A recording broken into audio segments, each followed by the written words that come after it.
Hey guys, welcome to our video pod. This is an interesting one. It used to be the biggest rivalry, I would say, the Premiership between 98 to like 2005, but since then it's kind of figured out due to different reasons. Arsenal Match United podcast. Since Arsenal is the host team, we welcome Mr. Tobi Odumosu here. Thanks for coming on. Hey guys, how you doing? Tobi has been on our audio pod before. Yinka has been our guest before on audio and video pod. Yinka, fellow Manchester United faithful, welcome. Thanks for coming on. Peace to everyone out there. Well, yeah. So this game is gonna be at the Jesse Lingard Stadium. Jesse Lingard dance flush, eh? Yeah. Jesse Lingard dance flush. Hey, God has not scored this year. It doesn't matter. He does other things off the ball he's probably going to break his dock at his stadium. So we're looking forward to that. He enables other people to perform. So we're going to do a combined 11 for the decade. This is like a milestone. Decade ends in like 3 days. So combined 11 of Arsenal Manchester United for the decade.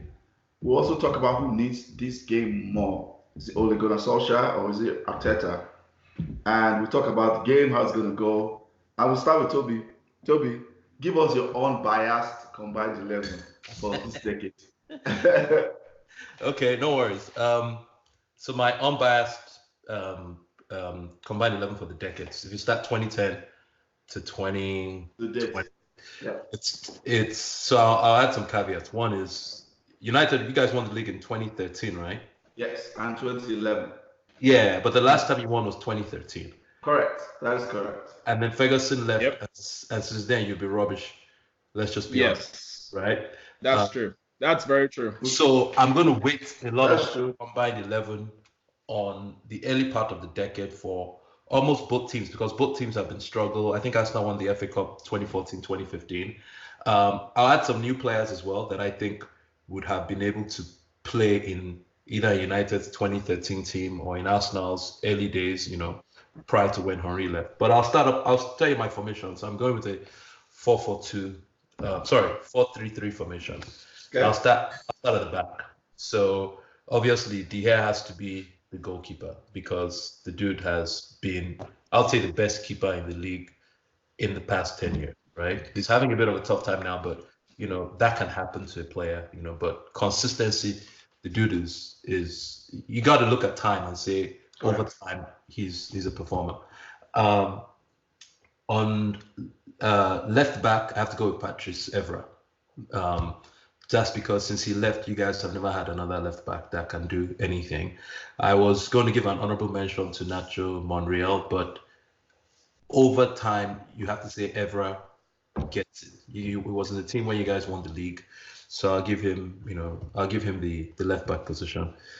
Then the two central defenders, no particular order. I have to go with Vidic for sure and Koscielny. It was tough for me to. Vidic for sure gets in there. I think both teams have struggled for good defenders recently. I don't think we can say any of our current defenders should be able to get it. So I'll go with Vidic and Koscielny. And on the right back position, I'll have to go with Sanya, who played for Arsenal and was Mr. Dependent. He was very dependable for Arsenal. He won the FA Cup with Arsenal before he went to City. He was at that time he was still getting much older, but over time, Sanya, I think, will walk into the current Arsenal team and take that right back position and walk into a bunch of teams and play very, very well. He played for France, so complete professional. Can't say a bad thing about Sanya. All right. Then my midfield three, since I'm going 4-3-3, I'll start with the one that hopefully won't have any arguments. I have to play Cazorla in that middle just because there are very, very few players that are two-footed that can control the ball and play well with multiple players and just that skillful that I think even today, Kevin De Bruyne comes close to that kind of, is probably a younger version, but in terms of being able to control, dictate play, I have to go with Cazorla because of his trickiness, and he played in multiple formations, and with Wenger, he played out on the left, he played on the right. Casola gets into the midfield. Okay. Then I'll put Pogba in that middle, and not because he won. Yeah. Not, I think his time at United has been disappointing because United has been disappointing.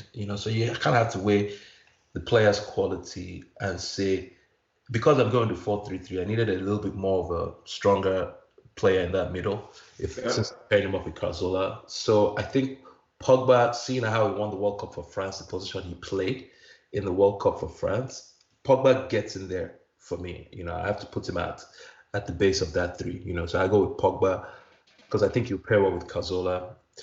And then the last player was tough for me, and I went with Ramsey because over the time I need a box-to-box player that can run, and I think in this formation, if I have Ramsey, Cazorla, and Pogba, I have a good midfield that's mobile, creative, and also has some defensive solidity behind it.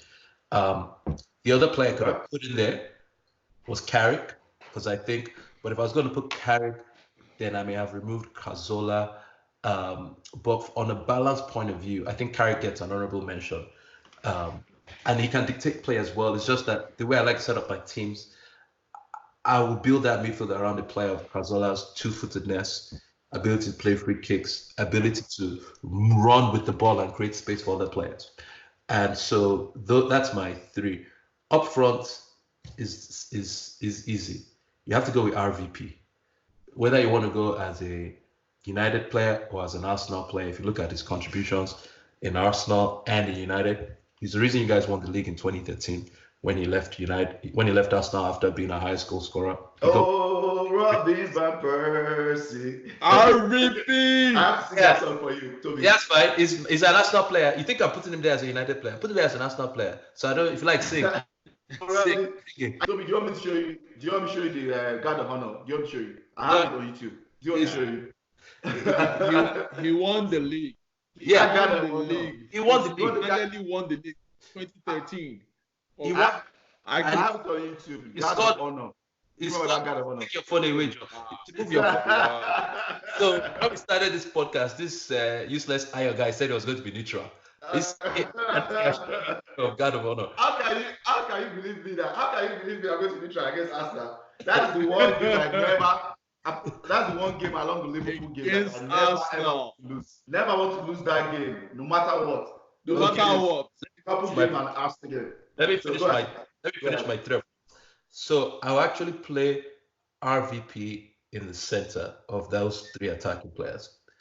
Then I'm going to make place for another player that left Arsenal for United. That's Sanchez.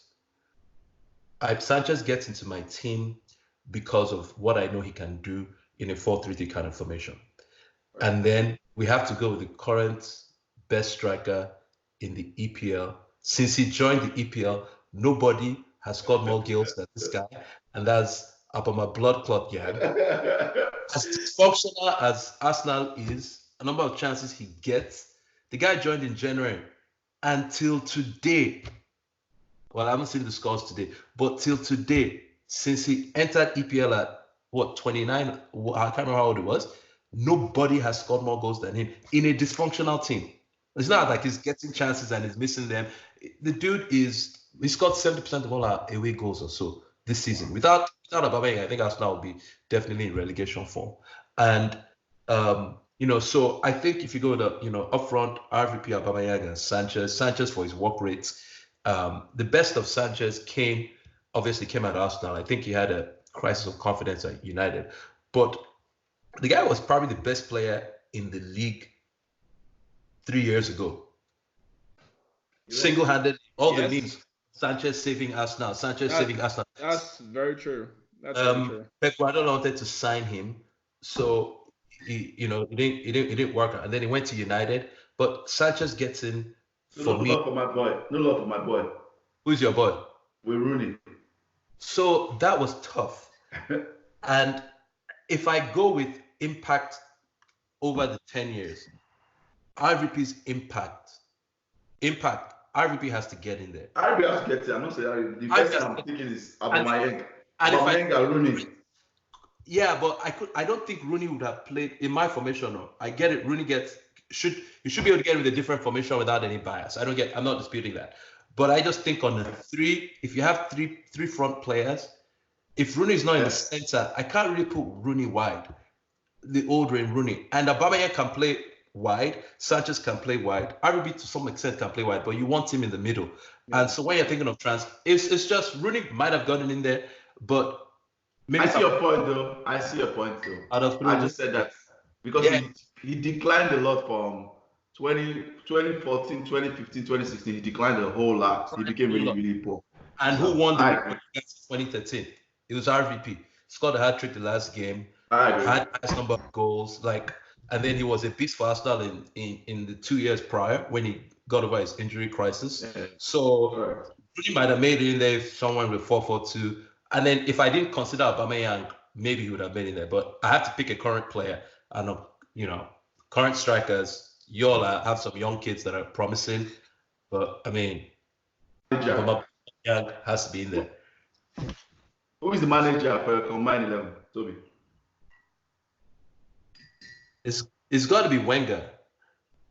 Only reason why is because Ferguson left when? 2014? 13. He won it and left. So there's 3 years. You ask me to compare 3 years with 10 years. Is it going to be Moyes? Wenger still at least we won the FA Cup in 2015, 2014. And impact, Tobi. Hold on. Impact should be if you said over 20 years, you know what I mean? I would have given it to Sir Alex. And it's not about bias, but if you just strictly look at 2010 to 2013, there's 3 years of Ferguson and there's seven years of Wenger. And I went back, I was looking at Arsenal's squad in those 7 years and I'm like, in hindsight, that's the only reason why Wenger gets in it. It's just a time period. You stopped off at 2013. That's why. Wenger over maximized the resources he had for those years. I agree. I always said that. He maximized the resources. And then he obviously had a decline. I'm not going to make excuses for Wenger. I was one of the people that he didn't adapt to the times and he protected the board. And there were some stupid decisions transfer-wise that he made that I think were he had too much faith in mediocre players that ended up proving to him they were mediocre. And that was his biggest failing was if he believes in a player, he believed every player was like Fabregas, where if I take him at 19 and I just believe in him, show him I believe in him, he will become world class and I give him time. And he did that to a bunch of other players that did not have that spark in them, and there was nothing they could do. So I think that was Wenger's blind side, was too much belief in certain players that should have been moved on a long time ago. But anyway, that's my combined 11. Pretty decent. Yinka, let's share yours. Yep. I'll go with a 4-4-2 diamond. And in the goalkeeper area, I give it to David De Gea. I mean, he's been the best over the century. There's no gainsaying about that. Then in number 2, right back, I'll give it to Bellerin. I mean, he's been the most consistent over this last 10 years. I mean, he got a terrible injury 2 years ago or last year, if I stand corrected.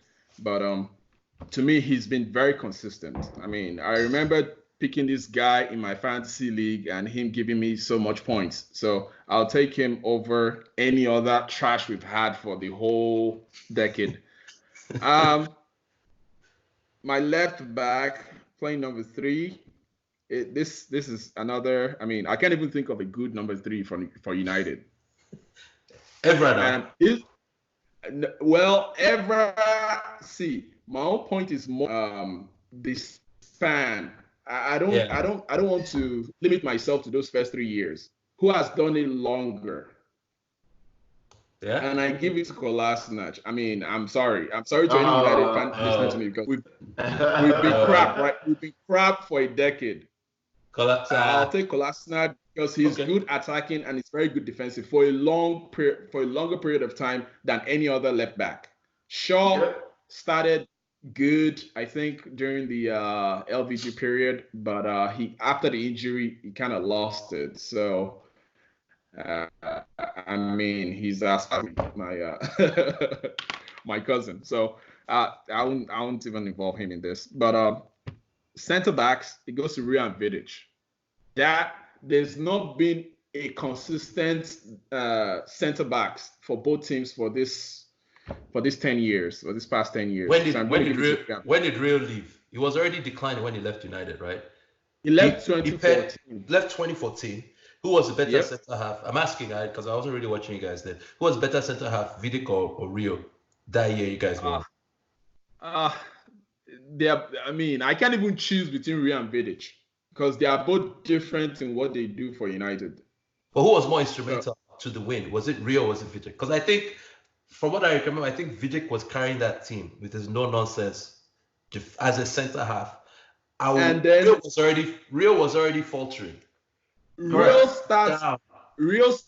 starts United's attack from behind. If you really want to know that, Rio starts United's attack from behind. He's the one who sees passes. He sees the runs. I think he got like 4 assists for RVP during that season. But that is to be fair, let me jump in a little bit. I just say, for this point, if you remember, Yinka, Vidic was football writer of PFA? He was football writer player of the year in 2011.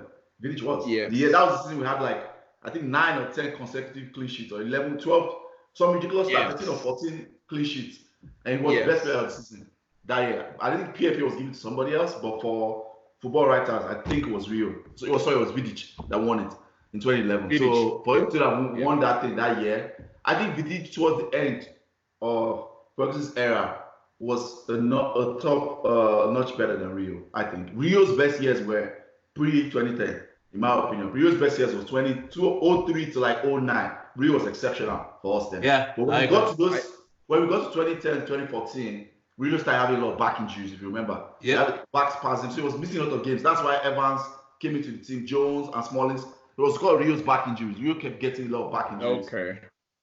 All right. But go ahead. All right. Go ahead. This is more like Rio is your choice. It's more biased because I'm a real fan. Yeah, I'm a real fan. I have to put Rio in it. That's one of the, I have to have a bias. Yeah, part of it. Racist, dude. Yeah, I know, right? So, I just like Rio. I love his personnel, and even after soccer, he's one guy that I listen to his analysis and all that on what's that BET or what's that which one? Forum? BT Sports, exactly. BT Sports. Yeah, I listen to him and I just endear myself to Rio, so I'm gonna be biased on that. I want Rio and Vidic. It just sounds perfect. It sounds perfect for me. I need to be biased on that. So I moved to the midfield, the diamond. I'll have Pogba at the base of my diamond. He's still the best midfielder. He has been the best midfielder in the league for the last 4 years. How? Well, he's the most talented. Okay, let me put it this way: he's the most talented midfielder. How? For the last 10 years? For the last 4 years. Last 4 years. Yep.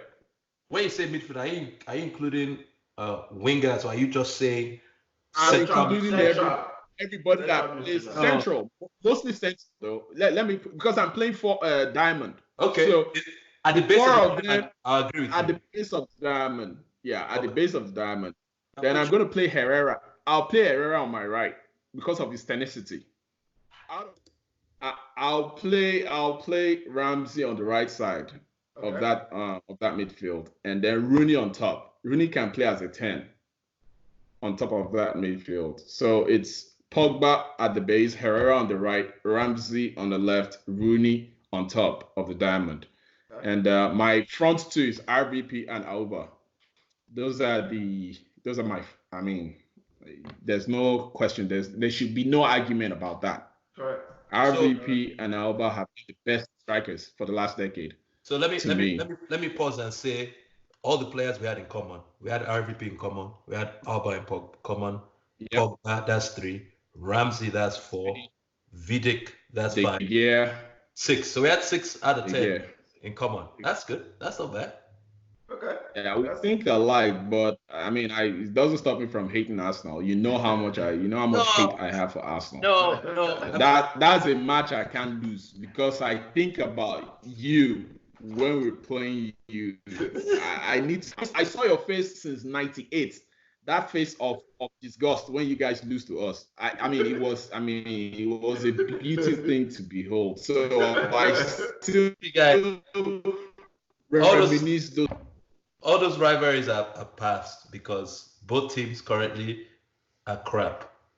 And I know we're going to talk about predictions, tactical battles. I don't know, were you going to do your own? I'll talk about unbiased. Which unbiased rubbish? Oh yeah, do your own. Mine is very, very simple. It's going to be quick. David De Gea. My right back is Bellerin, like him. My center backs is Vidic and Koscielny. I think I'll put Koscielny there just because I feel like Rio had a lot of injuries, so we didn't really see the best of Europe. On the left, I put Evra. I think impactful. Those 2 years of Evra was extremely impactful as a left back. I'll play 4-3-3. The three midfielders for me, I'm playing Carrick. Okay. Then my two box is Cazorla and Pogba. This guy, he stole my phone. He stole my. He stole my lineup. He stole my lineup. Okay. I was going to use Cazorla. Okay. The three forwards. Sanchez on the left. The 3-4 years of Sanchez in Arsenal was exceptional in my opinion. Probably one of the most dominant performances on the left. I would never put Sanchez in any freaking lineup, man. That idiot broke my heart like crazy. I mean, I was so happy we got Sanchez from Arsenal.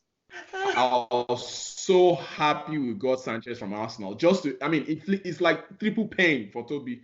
We got their best player. They are not playing well. What happened after you got him? Anyway, continue your life. That's why I'm going to put him in any lineup that I have in my head. I'll get that. So my 4-2-3 with 3 forwards is following on. They're kind of all Arsenal, but Van Persie's own. Van Persie as a striker for his time here. Van Persie on the left. Actually, I'll swap them around. Maybe because I don't know if Aubameyang can play on the right, but me, I'm very kind. So I'll play Aubameyang, I'll play Sanchez, and I'll play RDP. And my manager has to be Fergie, in my opinion. Those 3 years of Fergie. Oh, man. Everything has to be Fergie, man. Yeah. I mean, the only person that has matched him in Trophy Hall is Pep Guardiola. Two league titles. That's the only person that has matched him till now. So. Okay. So who needs the game more? Yinka. Going to Yinka. Ole needs the game more because of fans like Ayo. He needs to have some consistency to prove them wrong. Okay. And I mean, I'll pick the other side of the Ole out. I can imagine it because imagine me wanting Mourinho out and some people wanting Mourinho in. So I try to understand the spectrum. It's just that when people get, I know some people on that Facebook group that just go on. That's what I don't like. I mean, you can dislike a manager because he's not competent enough. Doesn't have enough experience to carry Manchester United the way Manchester United should be looked at. But one thing Manchester United fans fail to understand is that times have changed.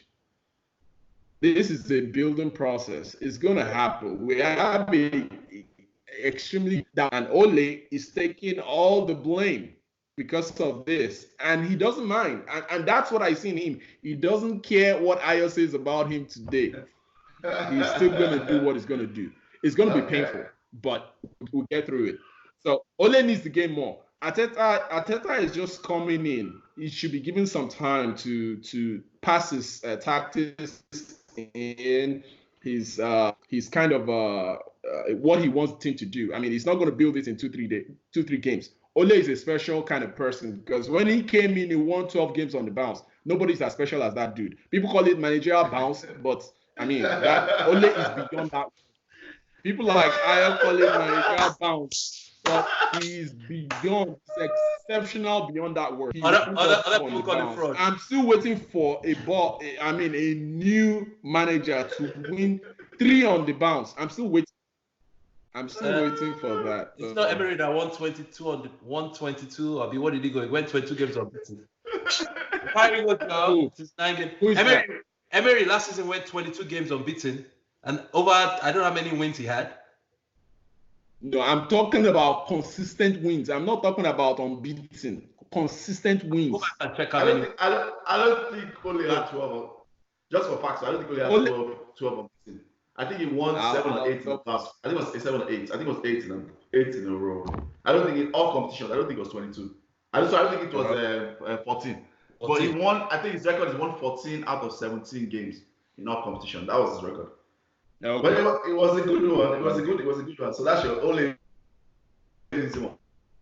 Yep. I would agree. I still want to understand managerial bounce. I still want to understand it. Ole is special. No manager can do what he did. I mean, considering the state Manchester United was when he came in. Okay, no problem. Tobi, who do you think needs him more, Tobi? I would agree with Yinka that Ole needs it more, because I think with we'll see what happens with the games. You guys play in like an hour or so, right? Yeah. Arsenal plays tomorrow against Chelsea. Correct. We will see what happens. I think if both managers get a win tomorrow, then today and tomorrow, then I still think Ole needs the win more. Yeah. I think Arteta, people on Yinka's point, people are not expecting a miracle. He hasn't signed any players. He hasn't had time with these guys. Everyone is playing in 3 days. His first game was on Thursday, right? Then he's playing tomorrow, Sunday. Then we're playing Tuesday. So if you think of rest days, maybe he would have had 2 training sessions or max 3 training sessions with the team. Right. He's just going to try not to change a bunch of stuff. And I don't think the expectations. I think if Arsenal gets a draw from the game, people will be like, okay, cool. I think the times have changed, because when Arsenal went to United early in the season, you guys were on a horrible run of form. People were like, oh, Arsenal is going to beat United. And all the fans were confident, oh, we're going to kill United. And then idiot coach Emery went there and started playing his negative football of we'll just manage, happy with the draw. I think now, when you guys are coming to Arsenal, now that we're home, I think that the form has changed. I think United are favorites for this game. I think the game suits you guys better away from home with your counter-attacking, park the bus, aka park the bus with your forward players. I think the game suits you more. And I think if I just look at the injuries Arsenal has, we have two expired center halves in the middle, right? And then we don't have any left or right back. We're playing a left midfielder, Saka, as left back, and we're playing a central midfielder, Ainsley Maitland-Niles, as right back. Bellerin is fit, but he didn't play against Bournemouth. We'll see if he plays tomorrow. I'm hoping he's ready to play. But even when he's played, he's not looked like the old Bellerin. So it's not as if when he's coming and play, he's played better. In fact, it's probably his worst season this so far. So I don't think I believe he's trying to get back into the game mentally. Yeah, it's going to take a while, and this kind of game may come too soon for him. So anyway, I think Ole needs it more. Okay. My fear is that with both teams playing so close to the game, I don't think this game is going to be a classic game. I think it's going to be a very, very negative. I don't think it'll be a good game to watch, but I may be wrong. It could be 5-4. We could be surprised, but I don't know how players will play Thursday, Friday, Sunday, Saturday, wake up on Tuesday, and Arsenal is playing Chelsea tomorrow. So that's a tough game. I don't know how Arsenal will play Chelsea tomorrow and go and play United on Wednesday. Wednesday. So I think just physically, these games in December always end up to be surprises, and but United has the edge, in my opinion. You guys have the bigger squad. You guys have I think your counter-attacking style, Ole has at least figured that part out away from home. Yeah. And so even with Mason Greenwood injured, you guys still have so many options. So I still think Pogba is coming back. We'll see if he starts or if he plays Fred instead. So I think it'll be a good game for the neutral. I think United has the edge, though. So let's talk about prediction. What do you think the prediction will be? Me, my prediction? Yeah. I think it would be a score draw. Okay. It could be 1-1, it could be 2-2. I see goals in the game just because Arsenal's defense, I think Arsenal has an issue at the back. I do feel that with Chambers coming back from suspension, you play Chambers and David Luiz. I think Socrates will play tomorrow. We'll see if he does well. But I don't think he would. I think he'll play Chambers. So I think it'll be a score draw. I think both teams have reason to fear one another. I mean, you guys are going to be coming up against some pacey attackers in Oba, Martinelli. Saka is pacey. He could also play Lacazette. So you guys have pacey attackers. We have pacey attackers, and you guys have players that can change from the bench. I think what Arteta did by bringing on Pepe against Bournemouth was good, because if he starts Pepe and Aubameyang and Lacazette and he's losing the game, who is going to bring on? There's nobody else he can bring on. So he needs that game changer. He needs an option. So we'll see if he starts Pepe tomorrow. If he starts Pepe tomorrow, it tells me that Pepe will be on the bench for United to come on if he needs him. I think he might start Pepe tomorrow. Lacazette gets on the bench. But both teams have a lot of pace going forward. I think I'll give the edge to United because they're away from home and it suits you guys counter-attacking. And the only thing it's a tough game for me to predict, honestly. I could be wrong. You guys could come to us now. You could beat us 3-0. We could play the game. We could beat you guys 2-1 or 2-0. I don't know. The one thing I'll say is because Arteta is now in charge and Arteta watched what you guys did to Manchester City with your man marking Fred, and he saw that game, he probably would try to set up Arsenal to prevent that counter. But football is always, I think this game goes down to who scores first. If United scores first, I think Arsenal has lost, because then we open ourselves up to your counter.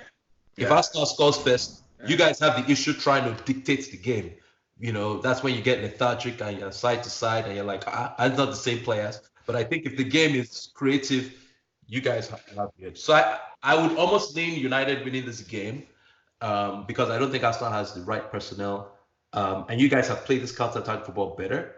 And then it will be a good test of Arteta. This will tell me if Arteta sets up Arsenal to not only prevent United from playing this counter, but how does he go out and tries to score first, or does he, try 30 minutes, see what happens. But I think with fatigue, I won't be surprised if both teams are just there, just passing the ball side. Because it's the third game in how many days? In 7 days, 6 days, yeah. 7 days, yeah. That's my, but I think. Yeah, I think United, and I go with the 2-1 scoreline. But it's going to, I don't know what to expect from Arteta. I've not seen him enough to actually like tell you how the game is going to go, looking from the Arsenal perspective. But from Manchester United's perspective, if we score first, we're going to win the game. That for certain, because that opens Arsenal up, and then those counter attacks are bloody when it comes to Manchester United. So but I'm trying to see Arteta in the mold of Guardiola because it's been with him for so long. So that's how my thinking is concerning Arteta. I tried to watch highlights of against Everton, right? Everton was the last game, right? The 1-1 draw. Or who did they? No, we played Bournemouth. Yeah, Bournemouth 1-1. But I wasn't able to really see the style of play. It was just like a 15 minutes highlight. I can tell you what he did. I can't really tell you what Arteta is going to do. Okay, I'll tell you what Arteta is going to do. He's going to do what he did against Bournemouth, which is two things. Arsenal have a very, very good shape, right? Mm-hmm. He's probably going to change some personnel in the sense that he's going to make Arsenal tough to play against, right? My fear is he's also going to make Arsenal press in threes, because we saw that against Bournemouth. We saw that Emery started with pressing, then dropped pressing. went to this zonal, blah, blah, blah, then eventually ended up confused. Arteta's game against Bournemouth, you saw the front three pressing. So you saw Aubameyang, Lacazette, Ozil pressing players on the ball. I think you're going to see that happen again, irrespective of personnel. Yeah. I think so. Two things are going to happen. Two things Arteta has changed in the one game he has done. One is press. The other is move the ball a lot quicker. He has dropped players like what's that guy? What's that David Luiz lookalike? Guendouzi. Now Ceballos is coming back, but Ceballos is the slowest player. He likes to hold the ball too much. I don't know if Arteta would have corrected him by now. I don't know. I don't think he'll start. We'll see if he plays tomorrow. So Arsenal is going to do two things. Arteta will do two things. He'll move the ball a lot quicker, like Arsenal of old, and they're going to press. That's what I see happen. And they'll have a better shape defensively. Two, he's also put Xhaka back in his right position, which is on the right side of midfield along, is that right or left? I haven't forgotten. Along Torreira. And he's going to play Xhaka in front and only Torreira at the back. And one of his left backs or right back against Bournemouth, it was Maitland-Niles, who was playing right back, will not be overlapping as much. So that's where he's going to get that. Maitland-Niles is almost going to be an auxiliary midfielder next to Torreira in case you guys break. And that's what I see Arteta doing. That's what I saw him do at Bournemouth. Let me just put it that way. Was press the players, move the ball a lot quicker. All that rubbish Emery back passing stops it, and then have this kind of weird formation where one of your wing backs actually tucks into the middle when you're out of possession, and one can overlap. I think that's the best he can do in such a game with this current squad. And so we'll see. I don't know if that's the best formation for United. I think if I were him, I'll just go in there and pack the bus from start to end, and then hopefully nick a goal. That's my own thing, because you guys will counter. So all that free flowing, I don't know, man. It's tough. That's okay. So I'll just give my quick opinion. If you guys are gonna have a good shape, if you guys are gonna have that shape, I think depends on how you guys attack. If you guys attack and you have that shape right in United's half, then I believe United is gonna win that game. But if your shape is to sit back, then it's gonna be a problem for Manchester United. I think, in my opinion, I'll just give my quick. Both of you guys have said very correct things. I'm going to use, I think it's Mike Tyson's analogy. It's all well and good to have a plan until you get punched in the face. Yeah. Whoever scores first is going to, in my opinion, is going to win that game. Whoever scores first. It's always going to have a plan until you get punched in the face. Yep. So that's what I think. It's an old cliche, but I think that's what's going to happen. Whoever scores first wins that game. More than likely, it's going to be a draw. Both teams are going to be too careful. Like, I don't want to lose. I don't want to lose. Mentally, it's not going to be good. Losing the first game of the year, blah, blah, blah, whatever. So both teams are going to be very careful when somebody punches Lopez in the face. That's what I think is going to happen. So score prediction. Tobi, quickly, let's wrap up. Score prediction, Brighton, Chelsea. Brighton, Chelsea, I went with a draw. 1-1. 1-1? 1-1, okay. Yinka, Brighton, Chelsea. Yeah, I'll go with a 2-2 draw. 2-2 draw. Okay. I think Chelsea needs this game so badly. I think Chelsea wins 2-1. Newcastle, Leicester. Tobi. Leicester is away. Leicester is winning 1-3. They're scoring 3 against Newcastle. I think Leicester wins it. Okay. Yinka? Yeah. Leicester wins it 2-1. 2-1. I go with that too. But Buddy would want to celebrate his new baby that he just had a new baby today. Yeah, so Southampton Spurs. Yinka, Southampton Spurs. Spurs away at Southampton. Away at Southampton, that's going to be hard. But I think after drawing to this game, I think they're going to go all out for it. So Spurs win 2-1. 2-1. Yeah, same thing. Spurs win 2-1. Okay. I see 3-1. They have to go all out. They don't have a choice because now people are going to close the gap. Everton. Yinka. Everton who? Man City, Everton. Man City home. Hosting Everton. Right now, Man City is bleeding. Man City is bleeding right now. So I think they're going to go for the jugular, but coming against Ancelotti and a revived Everton team. I can't even say what Man City would do these days because they don't have a good defense. And this guy, Calvert-Lewin, that dude is the new Drogba. He will torment your goalkeeper, and I think their fake goalkeeper is going to be in goal. What's his name again? This useless goalkeeper yesterday. Claudio Bravo is going to get a taste of Drogba in Calvert-Lewin. I believe that, but I think Man City will edge it 2-1. 2-1. Tobi. I had City winning 3-1, but Yinka is convincing me it might be 2-1. Like 2-1. Okay. It's gonna be a tough game. Yeah, I think 3-1. I think City will be all out because at this point they have to hold on second. Aguero being back, that will be second game back. I think Aguero being back gives them new life going forward. I think they win 3-1. Liverpool Sheffield. Stay with Tobi. Liverpool hosting Sheffield. It's gonna be a tough game, but I see Liverpool edging it. I won't be surprised if they draw it though. It could be 2-1 or it could be 2-2. We'll see. I see a 1-1 in that game. I say 1-1 in that game. They have to draw points. Come on. They have to draw points. They have to freaking draw points. The fried trade. Liverpool fried trade. I see Liverpool fried trade with 2-1. I mean, at this point, I can't write them off anymore. I'm just like, whatever. At this point, it's whatever. Yeah. They could. I think shame on Pep. Shame on Pep. Every manager has stopped Liverpool from winning but Pep. How about your boy Ole? Is he not in the same league? Why couldn't you stop that? Ole is speaking United from the dumps now, from the dumpster. I mean, there's no how we can go from the dumpster and become champions. Come on, you know that. I thought you were even going to be better than us. You are worse off. I mean, you guys doesn't lie. But you guys have a better squad. Are you kidding me? I'm not. You guys have a better squad. How? But beginning of season, you say that, right? Because no. It's just because this team is playing consistently together.